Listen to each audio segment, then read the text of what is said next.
ዓለም በጦርነት በኢኮኖሚ ቀውስና በፖለቲካዊ ውጥረት በታመሰችበት በዚህ ወቅት የብዙዎች ጥያቄ አንድ ነው። እየኖርን ያለነው በሰው ልጅ ታሪክ የመጨረሻ ምዕራፍ ላይ ነውን? የኤፍራጥስ ወንዝ መድረቅ፣ የአረብ በረሃዎች ወደ ለምለምነት መቀየርና በአልሻም ምድር የሚታየው ታላቅ መከፋፈል እነዚህ ከ1400 ዓመታት በፊት በነቢዩ ሙሐመድ ሰለላሁ ዐለይሂ ወሰለም የተነገሩ ትንቢቶች በዓይናችን ፊት እየተፈጸሙ ይሆን? በታሪክ ውስጥ ታይቶ የማይታወቀው የፍትህ መሪ የኢማም አልማህዲ መገለጥና የታላቁ ፈተና የደጃል መውጣት ምን ያህል ቀርቧል? ግምታዊ የቀን ቀጠሮዎችን ወደ ጎን በመተው የእስልምና ራዕይ ስለ መጨረሻው ዘመን ጂኦፖለቲካዊ ምስጢራት የሚሰጠውን አስገራሚ ትንታኔ አብረን እንመርምር። ወደ ዋናው ትንታኔ ከመግባታችን በፊት ይህ መረጃ ለሌሎችም እንዲደርስ ቪዲዮውን ላይክ በማድረግና የቻናሉ ቤተሰብ ለመሆን ሰብስክራይብ በማድረግ አብረን እንድንዘልቅ ጋብዛችኋለሁ። የደውል ምልክቷን በመጫን በየቀኑ የምናጋራቸውን ቪዲዮዎች ቀድሞ ያገኙ። እንቀጥል።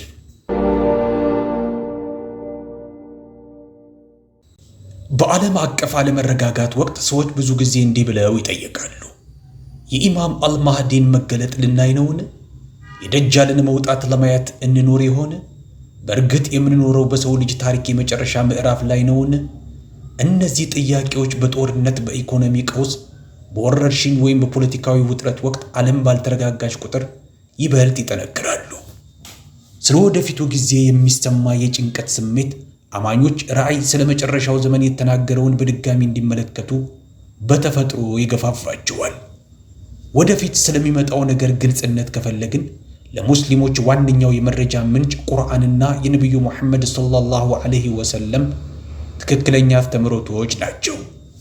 ቁርአኑ መለኮታዊ ማዕቀፉን ሲያቀርብ፣ የሐዲስ ድርሳናት ደግሞ ከትንሣኤ ቀን በፊት የሚከሰቱ ብዙ ዝርዝር ምልክቶችን ያብራራሉ። ነቢዩ ሰለላሁ ዐለይሂ ወሰለም ከመጨረሻው ሰዓት በፊት የሚከሰቱ ክስተቶች በሁለት ሰፊ ምድቦች እንደሚከፈሉ አብራርተዋል። ጥቃቅን ምልክቶችና ታላላቅ ምልክቶች። ጥቃቅን ምልክቶች በረጅም የታሪክ ሂደቱ ውስጥ ቀስ በቀስ የሚገለጡ ናቸው።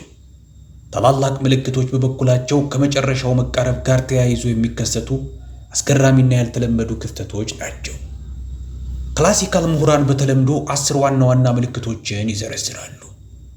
እነዚህም በደጃል መውጣት ይጀምራሉ። በመቀጠልም በነቢዩ ኢሳ ዓለይሂ ሰላም መውረድና በትክክለኛ ዘገባዎች በተገለጹ ሌሎች የታወቁ ክስተቶች ይቀጥላሉ። በብዙ ምሁራን ዘንድ ትኩረት የሚሰጠው ወሳኝ መርህ ታላላቅ ምልክቶች የማይጀምሩት የጥቃቅን ምልክቶች ቅድመ ተከተል በከፍተኛ ደረጃ ተከስቶ እስኪያልቅ ድረስ ነው። ይህ ደግሞ ወደ ኢማም አልማህዲ ሚና ያመጣናል። በሱኒ ባህል ውስጥ በሚገኘው የመጨረሻ ዘመን ጥናት ማዕቀፍ መሠረት አልማህዲ እንደ ሽግግር ሰው ያገለግላሉ። እሳቸው የጥቃቅን ምልክቶች የመጨረሻ ምዕራፍ ተወካይ ሲሆኑ፣ የመጀመሪያው ታላቅ ምልክት ማለትም የደጃል መገለጥ በሚታይበት ወቅትም ይኖራሉ። በዚያ ረገድ እሳቸው በሁለት ዘመናት መካከል እንደ ድልድይ ይቆማሉ። በጥቃቅን ምልክቶች በሚታወቀው ረጅም የታሪክ ውድቀትና በታላላቅ ምልክቶች በሚታወቀው ፈጣንና ልዩ ክስተቶች መካከል። ስለዚህም ጥቃቅን ምልክቶች ካልተከሰቱ ማህዲ አይመጡም። ማህዲ ካልመጡ ደግሞ ወደ ታላላቅ ምልክቶች የሚመራው ቅድመ ተከተል አይጀምርም። ቅድመ ተከተሉ ወሳኝ ነው። ምሁራን በትክክለኛ ሐዲሶች የተጠቀሱትን ጥቃቅን ምልክቶች ሲመረምሩ አብዛኛዎቹ ቀድሞውኑ መከሰታቸውን ይደመድማሉ። እነዚህም የሞራልና የማህበራዊ ለውጦች፣ ፍትህ ማጣት መስፋፋት፣ በዱንያዊ ሀብት ላይ የሚደረግ ውድድር፣ የታማኝነት መጥፋትና ሌሎች በጥንታዊ መጻሕፍት የተመዘገቡ ጠቋሚዎችን ያካትታሉ። ሆኖም ጥቂት የማይባሉ ጥቃቅን ምልክቶች ገና ያልተፈጸሙ ወይም ሙሉ በሙሉ ያልተገለጡ መሆናቸውንም ይገነዘባሉ። በሰፊው ከሚወያዩባቸው ዘገባዎች መካከል በሁለቱም በሶሂህ ቡኻሪ እና በሶሂህ ሙስሊም ውስጥ ስለ ኤፍራጥስ ወንዝ የተመዘገበው ሐዲስ ይገኝበታል። ነቢዩ ሙሐመድ ሰለላሁ ዐለይሂ ወሰለም ከዛሬዋ ቱርክ ተነስቶ በሶሪያና በኢራቅ የሚፈሰው ይህ ወንዝ አንድ ቀን እንደሚደርቅና የወርቅ ተራራ ተብሎ የተገለጸን ውድ ሀብት እንደሚገልጥ ተንብየዋል። አማኞችም በዚህ ሀብት ላይ በሚደረገው ትግል ውስጥ እንዳይሳተፉ አስጠንቅቀዋል። ዘገባው እንደሚያመለክተው ለዚያ ውድ ሀብት ከሚዋጉት 100 ሰዎች መካከል 99ኙ ይገደላሉ። እያንዳንዳቸውም በሕይወት ተርፌ ሀብቱን የሚይዘው እኔው ነኝ ብለው ያስባሉ። ይህ ክስተት በብዙ ምሁራን ዘንድ ከመጨረሻው ሁከት በፊት ከሚከሰቱት ጥቃቅን ምልክቶች አንዱ ተደርጎ ይመደባል። ጉዳዩ በቀጥታ እንደ ቁሳዊ ውድ ሀብት ይወሰድ ወይም በክልላዊ ግብዓቶችና በጂኦፖለቲካዊ ውድድር በሰፊው ይተርጎም፣ ማስጠንቀቂያው ራሱ ግልጽ ነው። በዚያ ግጭት ውስጥ መሳተፍ አስከፊ ጥፋትን ያመጣል። በሌሎች ትክክለኛ ዘገባዎች ውስጥ የተጠቀሰው ሌላው ምልክት ደግሞ የአረብ ባህረ ሰላጤን ይመለከታል። ነቢዩ ሰለላሁ ዐለይሂ ወሰለም ምድሪቱ አንድ ቀን በድጋሚ ወንዞች የሚፈሱባትና አረንጓዴ የምትሆንበት ጊዜ እንደሚመጣ አመልክተዋል። ከታሪክ አኳያ የጂኦሎጂ መረጃዎች የአረብ ክልል በአንድ ወቅት ለም የአየር ንብረት እንደነበረው ይጠቁማሉ። ዘመናዊ የአካባቢ ለውጦችና የአየር ንብረት ሁኔታዎች አንዳንድ ታዛቢዎች እነዚህን ዘገባዎች በአዲስ ፍላጎት በድጋሚ እንዲመለከቷቸው አድርጓቸዋል። ምንም እንኳን ይሄ ነው የሚባል ፍጻሜው በትክክል የተከናወነ መሆኑ በትክክለኛ ትርጓሜና በታሪክ ሂደት ላይ የሚተው ቢሆንም ነቢዩ ሰለላሁ ዐለይሂ ወሰለም ከኢማም አልማህዲ መገለጥ በፊት ስለሚከሰቱት ሰፊ ግጭቶችና ጦርነቶችም ተናግረዋል። በበርካታ ዘገባዎች ውስጥም በእሳቸው ዘመን አልሩም ወይም የሮም ሰዎች ወይም ባይዛንታይን ተብለው ስለሚታወቁ ህዝቦች ጠቅሰዋል። ይህ መጠሪያ ማለትም አልሩም በጥንቱ ዘመን የምስራቅ ሮማውያን ባይዛንታይን ግዛትን የሚያመለክት ነበር። ብዙ የዘመናችን ምሁራን ግን ከሮም ተነስቶ በአውሮፓ በኩል እስከ ሰሜን አሜሪካ የተዘረጋውን ታሪካዊ ቀጣይነት ግምት ውስጥ በማስገባት ቃሉን ይበልጥ በሰፊው የአውሮፓን ዓለምና ፖለቲካዊ ተተኪዎቹን እንደሚያካትት ይተረጉሙታል። በተለያዩ ዘገባዎች መሰረት አልሩም አንድ ወጥ ኃይል አይሆንም። ይልቁንም ወደ ተለያዩ ቡድኖች ይከፋፈላሉ።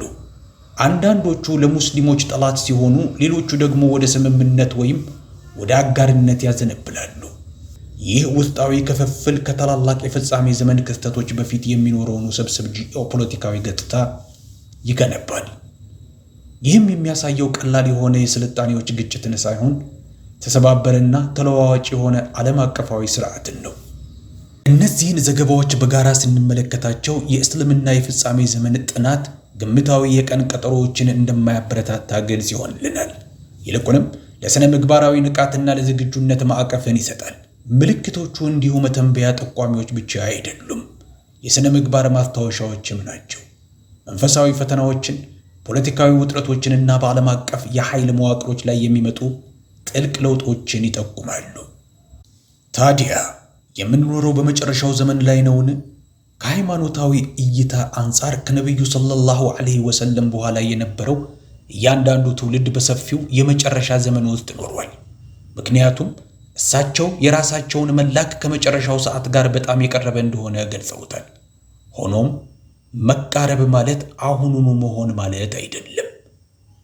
በጥቃቅን ምልክቶች በክፍለ ዘመናት ሂደት ውስጥ መገለጥ አምላካዊ የጊዜ ሰሌዳዎች በሰው ልጅ ትዕግስት ማጣት እንደማይለኩ ያስታውሰናል።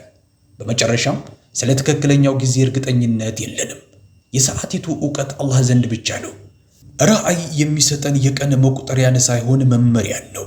ይህም አማኞች በሐዲሶቹ የተጠቀሱትን አስገራሚ ክስተቶች በዓይናቸው ቢያዩም ባያዩም በንቃት በሥነ ምግባር የታነጹና በመንፈስ የተዘጋጁ ሆነው እንዲቀጥሉ ነው። በተለያዩ ዘገባዎች መሠረት ከኢማም አልማህዲ መገለጥ በፊት ያለው ጂኦፖለቲካዊ ገጽታ እጅግ በጣም ውስብስብ ይሆናል። ነቢዩ ሙሐመድ ሰለላሁ ዐለይሂ ወሰለም ታሪካዊው የሮም ዓለም ተወካይ የሆኑ ወገኖች ሁሉ በሙስሊሞች ላይ በአንድነት እንደማይቆሙ ገልጸዋል። ይልቁንም አንዳንዶቹ ቡድኖች የጋራ ጠላትን ለመመከት ከሙስሊሞች ጋር ይሰለፋሉ። ይህ የሚያሳየው ተለዋዋጭ አጋርነቶች የሚታዩበትን ወቅት እንጂ ቀጥተኛ የሆነ የሁለትዮሽ ግጭትን አይደለም። በዚህ ሁኔታ ውስጥ ሙስሊሞችና የተወሰኑ የአውሮፓ ኃይሎች ሌላውን ተቃዋሚ ጎራ ለመጋፈጥ ጎን ለጎን ይዋጋሉ። ውጊያዎቹም ረጅም ይሆናሉ። በሂደትም በሁለቱም ወገኖች ላይ ድሎችና ሽንፈቶች ይፈራረቃሉ። ጦርነቱ በአንድ ወሳኝ ክስተት የሚጠናቀቅ ሳይሆን በየክልሉ የሚስፋፋ ተከታታይ ግጭቶች ስብስብ ነው። በመጨረሻም የአጋር ኃይሎቹ በጋራ ጠላታቸው ላይ ድልን ይቀዳጃሉ። ለጥቂት ጊዜም ሰላም ይሰፍናል። ሆኖም ያ ሰላም ብዙ አይቆይም። የሐዲስ ድርሳናት በቀድሞዎቹ አጋሮች መካከል አለመግባባት እንደሚፈጠር ይገልጻሉ። ከአንድ ትልቅ ድል በኋላ ሙስሊሞች ስኬቱን በቁርአን በኩል ለተሰጣቸው መመሪያና ኃይል ይሰጡታል። በሌላ በኩል ደግሞ አጋሮቻቸው ድሉን ለራሳቸው ሃይማኖታዊ ምልክቶችና ቅርስ ያደርጉታል። በአመለካከት ልዩነት የጀመረው ነገር ወደ ግልጽ ውጥረት ያድጋል። ንግግሮች ወደ ግጭት፣ ግጭቱም ወደ ጦርነት ይመራል። በዚህ አዲስ ግጭት ውስጥ ሙስሊሞች ከፍተኛ ጉዳት ይደርስባቸዋል። ኢማም አልማህዲ የሚወጡትም በዚህ አለመረጋጋትና መከፋፈል በነገሰበት ድባብ ውስጥ ነው። አንዳንድ ዘገባዎች እንደሚጠቁሙት የእሳቸው መገለጥ ከዚህ ትልቅ ግጭት ጋር የሚገጣጠም ወይም ወዲያውኑ የሚከተል ነው። መምጣታቸውም በምቾት ወይም በአንድነት ወቅት ሳይሆን በመከፋፈል፣ በድካምና የመሪነት ቀውስ በታወቀበት ወቅት ይሆናል። በሱናን አቡ ዳውድ ውስጥ የሚገኙትን ጨምሮ ሌሎች ዘገባዎች ደግሞ እሳቸው በሚወጡበት ወቅት ያለውን ፖለቲካዊ ሁኔታ ይገልጻሉ። እነዚህ ትውፊቶች ስለ ተከታታይ ሐሊፋዎች ወይም መሪዎች ይናገራሉ። ከታሪክ አኳያ የሐሊፋነት ተቋም ከአቡበከር ረዲየላሁ አንሁ ዘመን ጀምሮ በተከታታይ ስርወ መንግስታት አማካኝነት የሙስሊሙን ዓለም ለዘመናት ሲያስተዳድር ቆይቶ በ20ኛው ክፍለ ዘመን መጀመሪያ ላይ ፈርሷል። ሐዲሱ እንደሚጠቁመው በመጨረሻው ዘመን የአንድ መሪ መሞትን ተከትሎ በስልጣን ላይ አለመግባባት ይፈጠራል። በእነዚህ ዘገባዎች ውስጥ የተጠቀሰው ቦታ ደግሞ አልሻም ወይም የዛሬዋ ሶሪያና አካባቢዋ ነው። በነቢዩ ንግግር ውስጥ አልሻም የሚለው ቃል የዛሬዋን የሶሪያን ድንበር ብቻ እንደማያመለክት ግልጽ ማድረግ አስፈላጊ ነው። ክላሲካል ምሁራን አካባቢውን የዛሬዎቹን ሶሪያ፣ ሊባኖስ፣ ዮርዳኖስ፣ ፍልስጤም እንዲሁም የኢራቅንና የሰሜን አረቢያን ከፊል ክፍሎች የሚያካትት ሰፊ ክልል አድርገው ይገልጹታል። በታሪክም ማዕከላዊ የፖለቲካና የመንፈሳዊ አስፈላጊነት ያለው ቦታ ነበር። እንደ ዘገባው ከሆነ መሪዎች የሞተውን ገዥ ማን እንደሚተካ ለመወሰን በአልሻም ይሰበሰባሉ። ለስልጣኑ ብቁ ናቸው ተብለው የሚታሰቡ በርካታ ግለሰቦች ይኖራሉ። በቡድኖች መካከል ለስልጣን ማን ይበቃል በሚለው ክርክር ውጥረት ይነግሳል። በቡድኖች መካከል ለስልጣን ማን ይበቃል በሚለው ክርክር ውጥረት ይነግሳል። ከእነዚህ ብቁ ሰዎች መካከል ስልጣንን የማይፈልግና በዚህ አለመግባባት እጅግ የማይመች ስሜት የሚሰማው አንድ ሰው ይገኛል። እሱም ከመወዳደር ይልቅ በዝምታ ራሱን አግልሎ ወደ መካ ይጓዛል። በዚህም ከፖለቲካዊ ሽኩቻው ራሱን ያርቃል። ሌሎቹ እሱ መሄዱን ሲረዱ በትክክል የሚያስፈልጋቸው መሪ እሱ መሆኑን ይወስናሉ። እሱም ስልጣን የማያጓጓውና ምኞት የሌለው መሪ በመሆኑ ነው። እሱን ፍለጋ ወደ መካ ይጓዛሉ። እንደ ዘገባው ከሆነ ከአባ አጠገብ ያገኙታል። መሪነቱን እንዲቀበልም ይወተውቱታል። እሱ እምቢ ቢልም በዚያው ቦታ ቃል ኪዳን ወይም በይዓ እንዲገባ ያስገድዱታል። ይህ ትዕይንት አቡበከር ረዲየላሁ አንሁ ምንም እንኳን ቢሳቀቁም መሪነቱን እንዲቀበሉ የተደረገበትን ታሪካዊ ክስተት ያስታውሳል። ሆኖም ይህ ብቻውን እሱ አልማህዲ መሆኑን አያረጋግጥም። ማንነቱን የሚያረጋግጠው ተከትሎ የሚመጣው አስገራሚ ክስተት ነው። በመካ ቃል ኪዳን ከተገባ በኋላ እሱን የሚቃወም ኃይል ይነሳል። የነገሰውን ስልጣን ለመደምሰስ አመፀኛ ጦር ወደ ሂጃዝ ይዘምታል።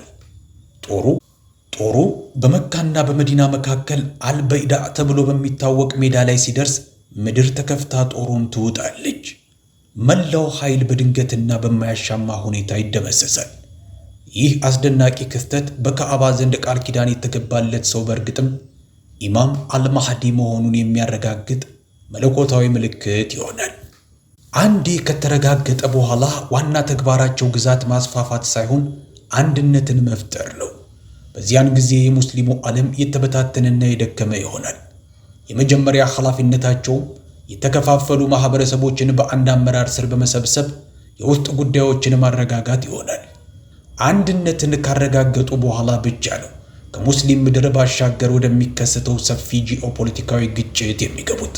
ዘገባዎቹ በመቀጠል አልመልሃማ አልኩብራ ወይም ታላቁ ጦርነት ተብሎ የሚጠራውን በአውሮፓ የሚካሄድ ትልቅ ግጭት ይገልጻል። ይህ እንደ ቀላል ወታደራዊ ግጭት ሳይሆን ግዙፍ ጦርና ጥልቅ መዘዝ ያለው ትልቅ ጦርነት ተደርጎ ነው የሚገለጸው። በእነዚህ መግለጫዎች ውስጥ ሚዛን መጠበቅ አስፈላጊ ነው። እነዚህ ዘገባዎች የእስልምና የፍጻሜ ዘመን ጥናት አካል እንጂ ለግምታዊ ወሬ ወይም ለፍርሃት ጥሪ አይደሉም። ትክክለኛ የጊዜ ሰሌዳም አይሰጡም። ይልቁንም ቅድመ ተከተሉን ያሳያሉ። አጋርነት፣ አለመግባባት፣ ሽንፈት፣ የአመራር ቀውስ፣ በመካ የሚገለጥ የማይፈልግ መሪ፣ መለኮታዊ ማረጋገጫ፣ አንድነትና ከዚያም መጠነ ሰፊ ግጭት። እንደ ማንኛውም ጋይብ ወይም ስውር ጉዳይ ተረጓሚው በትህትና ላይ የተመሰረተ መሆን አለበት። ዝርዝሩ የአላህ እውቀት ነው። በትክክለኛ ዘገባዎች የተላለፈው ማዕቀፍ እንጂ ቀን አይደለም። ወይም ደግሞ አሁን ያለው የፖለቲካ ውጥረት እነዚህን ክስተቶች በቀጥታ ይፈጸማል የሚል ዋስትና አይሰጥም። የአማኙ ሚና ንቃት እንጂ ግምት አይደለም፣ ዝግጁነት እንጂ ድንጋጤ አይደለም። በኢማም አልማህዲ ዘመን የሚከሰተውን ታላቁን ጦርነት የሚገልጹት ዘገባዎች አሳሳቢ ምስልን ያሳያሉ። ይህ እንደ ተራ ወታደራዊ ዘመቻ ሳይሆን እንደ ግዙፍ ግጭት ነው የሚታየው። ነቢዩ ሙሐመድ ሰለላሁ ዐለይሂ ወሰለም በዚያ ግጭት ውስጥ ያለው የሙስሊም ጦር በሦስት ቡድኖች እንደሚከፈል አመልክተዋል። 1/3 ጸንተው ይቆማሉ፣ ሰማዕትም ሸሂድ ይሆናሉ። እነዚህም በአላህ ዘንድ በላጭ ሰማዕታት ተብለው ተገልጸዋል። ሌላው 1/3 ከጦር ሜዳ ይሸሻሉ። ዘገባውም መሸሻቸው ከባድ መንፈሳዊ መዘዝ እንዳለው ያስጠነቅቃል። የቀረው 1/3 ደግሞ ከኢማም አልማህዲ ጋር ጸንተው ድልን ይቀዳጃሉ። ከዚህ ድል በኋላ የማህዲ ስልጣን ይሰፋል። በሐዲሱ መሠረት ከሳቸው በፊት የነበረው ሰፊ ግፍ በፍትህ ይተካል። መሪነታቸው በግዛት መስፋፋት ብቻ ሳይሆን በሥነ ምግባር ተሐድሶ የታወቀ ይሆናል። ምድር በግፍ እንደተሞላች ሁሉ እሳቸው በፍትህ ይሞሏታል የሚለውን የታወቀ መግለጫ በመፈጸም ሥርዓትን፣ ግልጽነትንና እኩልነትን ያሰፍናሉ። አንዳንድ ዘገባዎች ተጽዕኗቸው ከአንድ ክልል ባሻገር እንደሚደርስ ይጠቁማሉ። ዘገባዎች እስከ ፋርስ ወይም ፐርሺያና እስከ ህንድ ንዑስ አህጉር የሚደርሱ ዘመቻዎችን ወይም ጉዞዎችን ይጠቅሳሉ። እነዚህ በቀጥታ ወታደራዊ ዘመቻዎች የሆኑ ወይም ሰፋ ያለ አንድነትን የሚያመለክቱ ምሳሌያዊ መግለጫዎች፣ ወጥ የሆነው መልእክት ግን ጥንካሬና አንድነት መፍጠር መሆኑ ነው። የተበታተኑት የሙስሊም ምድሮች በአንድ ጥንካሬ ባለው አመራር ስር ይሰበሰባሉ። በበርካታ ዘገባዎች ውስጥ የተጠቀሰው አንድ አስፈላጊ ዝርዝር ደግሞ እሳቸው በተለያዩ ክልሎች በተለይም በኢየሩሳሌምና በሰሜናዊ አካባቢዎች መካከል የሚያደርጉት ተደጋጋሚ እንቅስቃሴ ነው። ምሁራን እነዚህን መግለጫዎች በጥልቀት መርምረዋል። እሳቸው ወደ ኢየሩሳሌም በነፃነት መግባትና መውጣት የሚችሉ ከሆነ ከተማዋ በእሳቸው የግዛት ዘመን በጠላት ቁጥጥር ስር እንደማትሆን ይጠቁማል። ይህም አንዳንድ ምሁራን ቢያንስ በእሳቸው የአመራር ዘመን ውስጥ ለረጅም ጊዜ ኢየሩሳሌም በሙስሊሞች ስልጣን ስር ትሆናለች የሚል ድምዳሜ ላይ እንዲደርሱ አድርጓቸዋል። ሆኖም በዚህ ጉዳይ ላይ በምሁራን መካከል ክርክር አለ። ሌላው ትርጓሜ ደግሞ የደጃል ዋነኛ የክዋኔ ማዕከል በኢየሩሳሌም ሰፊ ክልል ወይም አካባቢዋ ሊሆን እንደሚችል ይጠቁማል። ይህ የአመለካከት ልዩነት የሚያጠነጥነው የተለያዩ የሐዲስ ዘገባዎችን እንዴት ማስታረቅ ይቻላል በሚለው ላይ ነው። አንዳንድ ዘገባዎች ደጃል ሊገባቸው የማይችሉ ቦታዎችን ይገልጻሉ። በትክክለኛ ወይም ሶሒህ ስብስቦች ውስጥ እንደተመዘገበው መካና መዲና ዋነኛዎቹ ናቸው። በሙስነድ አህመድ ውስጥ የሚገኝ ሌላ ዘገባ ደግሞ የተጠበቁ ቦታዎችን ዝርዝር ወደ 4 ያሳድገዋል። ነቢዩ ሙሐመድ ሰለላሁ ዐለይሂ ወሰለም እነዚህ የተቀደሱ ከተሞች በመላእክት እንደሚጠበቁና ደጃል እንዳይገባ እንደሚከለከል ግልጽ አድርገዋል። ምሁራንም ደጃል የተወሰኑ ከተሞችን መግባት ካልቻለ ያ ማለት እነዚያ ከተሞችና በዙሪያቸው ያሉ ክልሎች በሙስሊም ቁጥጥር ስር ይቆያሉ ማለት ነው። በሰፊው ግጭት ውስጥ የተወሰኑ የተጠበቁ ቀጠናዎች ብቻ ይኖራሉ የሚሉ ጥያቄዎችን ሲያነሱ ክርክሩ ይፈጠራል። ጽሑፎቹ መግቢያዎቹን ቢገልጹም በዙሪያው ስላለው ፖለቲካዊ ሁኔታ ሁልጊዜ ዝርዝር መረጃ አይሰጡም። በዚህም ምክንያት ጥንታዊና ዘመናዊ ምሁራን በድምዳሜዎቻቸው ይለያያሉ። በሶሒህ ሙስሊም የተዘገበ ሌላ ሐዲስ ደግሞ ደጃል መጀመሪያ ከምስራቅ እንደሚወጣና ከኢስፋሃን በዛሬዋ ኢራን የምትገኝ ከተማ የሆኑ 70,000 አይሁዶች ከመጀመሪያዎቹ ተከታዮቹ መካከል እንደሚሆኑ ይገልጻል። የኢስፋሃን ወይም የዛሬዋ ኢራን መጠቀስ ብዙ ጥያቄዎችን አስነስቷል። ለምንድን ነው የመጀመሪያው ትልቅ ተከታይ ከዚህ አካባቢ የሚመጣው? ይህስ ወደ ምዕራብ ከመጓዙ በፊት ተጽዕኖ ከምስራቅ እንደሚጀምር አመልካች ነው። ወደ ሊባኖስና ሶሪያ ከመምጣቱ በፊት በዚህ አቅጣጫ ስትራቴጂካዊ መሰረት ይኖረዋል? እነዚህ ሁሉ የትርጓሜ ጥያቄዎች ናቸው። ምሁራን ቅጾቹን ቢተነትኑም ስለ ሂደቱ እርግጠኛ መሆን ከሰው ልጅ ዕውቀት በላይ ነው። በልበ ሙሉነት ሊነገር የሚችለው ግን የደጃል እንቅስቃሴ እንዲሁ በዘፈቀደ የሚሆን አይደለም።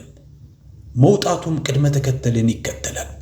ዓለም አቀፍ አለመረጋጋት፣ ታላቅ ጦርነት፣ በዓለም ማህዲ ስር አንድነት መፍጠርና ከዚያም በሰው ልጅ ታሪክ ውስጥ ትልቁ ፈተና መገለጥ። እርሱ ወደ መካና መዲና መግባት አለመቻሉ በጣም አስቸጋሪ በሆኑ ጊዜያት እንኳ የእነዚህ ቅዱሳን ቦታዎች መንፈሳዊ ፋይዳ ምን ያህል ትልቅ እንደሆነ ያጎላል።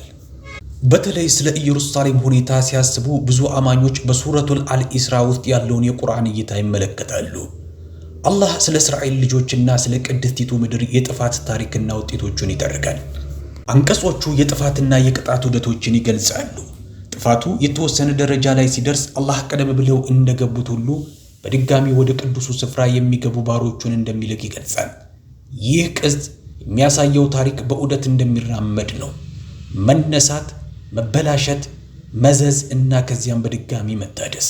ታዲያ ይህ ማለት አሁን ያለው ማንኛውም ወረራ ወይም ይዞታ የግድ ይቀጥላል ማለት ነው? የግድ አይደለም። የቁርአን ትረካ የሚያጎላው የምድር ስልጣን በመጨረሻም የአላህ መሆኑን ነው።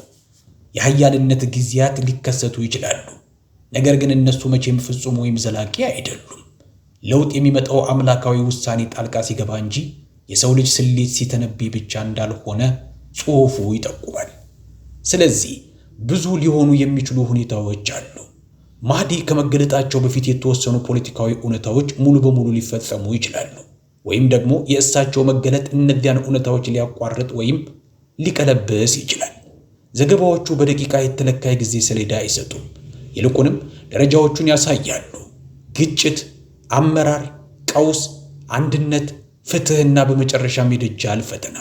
በዚህ ሁሉ ውስጥ አማኞች እርግጠኝነታቸውን በግምት ላይ እንዳያደርጉ ማሳሰቢያ ተሰጥቷቸዋል። ቁርአን የወረደው መመሪያንና እይታን ለመስጠት እንጂ ትክክለኛ ቀኖችን ወይም ጥቃቅን ወታደራዊ ዝርዝሮችን ለማርካት አይደለም። በተደጋጋሚ የሚያረጋግጠውም ፍጹም ሉዓላዊነት የአላህ መሆኑን ነው። የሰዎች ኃይል ይነሳል፣ ይወድቃል። ይዞታዎች ይጀምራሉ፣ ያበቃሉ። አጋርነቶች ይፈጠራሉ፣ ይበታተናሉ። አምላካዊ ውሳኔ ግን የእያንዳንዱን ምዕራፍ ማጠቃለያ ይገዛል። አሁን ያሉ ክስተቶች ከነቢዩ መግለጫዎች ጋር ስላላቸው ትክክለኛ ተዛምዶ ያ በታሪክ ሂደት ውስጥ የሚታይ ጉዳይ ነው። እርግጠኛው ነገር ግን ማዕቀፉ በራእይ ውስጥ መኖሩ ነው። የአማኙ ተግባር ደግሞ በግምት ከመዋጥ ይልቅ በእምነት መጽናት፣ ምልክቶቹን ማስተዋልና በመንፈሳዊ ሁኔታ መዘጋጀት ነው። አበቃን። እናንተስ በዚህ ዙሪያ ያላችሁ አስተያየት ምንድን ነው? በኮሜንት ላይ ያሳውቁኝ። በሌላ ቪዲዮ እስከምንገናኝ መልካም ጊዜ